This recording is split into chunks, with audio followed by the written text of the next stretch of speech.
ఈరోజు మనం రైతులు మహిళా రైతులు ధర్నా కార్యక్రమానికి స్వచ్ఛందంగా వచ్చారు.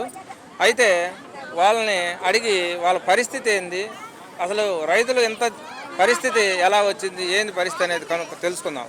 అమ్మ, ఇప్పుడు మీకు గత ప్రభుత్వంలో పొగాకు రేటు, ఈ ప్రభుత్వంలో పొగాకు రేటు ఎంత దారుణంగా ఉంది. అయితే గతంలో పొగాకు రేటు ఎలా ఉంది, ఇప్పుడు ఎలా ఉందమ్మా?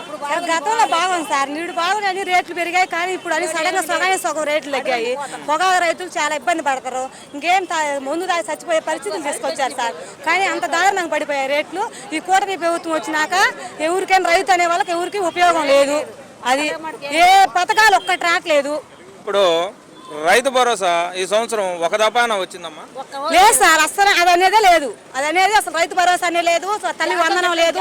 గ్యాస్ కూడా ఎవరికి ఇచ్చారు, ఎవరికి ఇస్తుందో తెలియదు అసలు. అవి కూడా ప్రస్తుతానికైతే ఎవరికి రాలేదు సార్ ముందు అంతవరకు ఏ పథకాలు. ఇప్పుడు మహిళలకి, మన తెలుగింటి ఆడపడుచులకి సూపర్ 6లో భాగంగా ఫ్రీ బస్సు, మీరు ఎక్కడ పోయినా బాధపడకుండా వెళ్ళొచ్చు, రైతులైనా కానీ మహిళలైనా అన్నాడు. మీరు ఒకసారైనా ఈ సంవత్సర కాలంలో బస్సు ఎక్కారా? అసలు బస్సే ఇవ్వలేదు సార్. బస్సే పథకమే పెట్టుకుని ఎలా ఎక్కుతారు సార్? అసలు పథకం అనేది లేదు. అసలు ఎవరు 45 సంవత్సరాల మహిళలకి సంవత్సరానికి 18,000 ఇస్తున్నారు.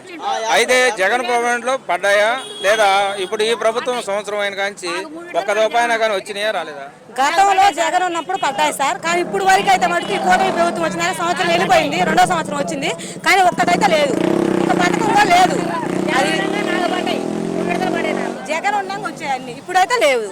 అయితే గత ప్రభుత్వంలో పరిస్థితి, మేము రైతుల పరిస్థితి బాగుంది. ఈ ప్రభుత్వంలో మాకు పరిస్థితి దిగజారిపోయింది, అప్పులయ్యి ఆస్తులు అమ్ముకొని బతకాల్సి వచ్చిన పరిస్థితి అని మహిళా రైతులు చెప్తున్నారు. ఓకే, వచ్చి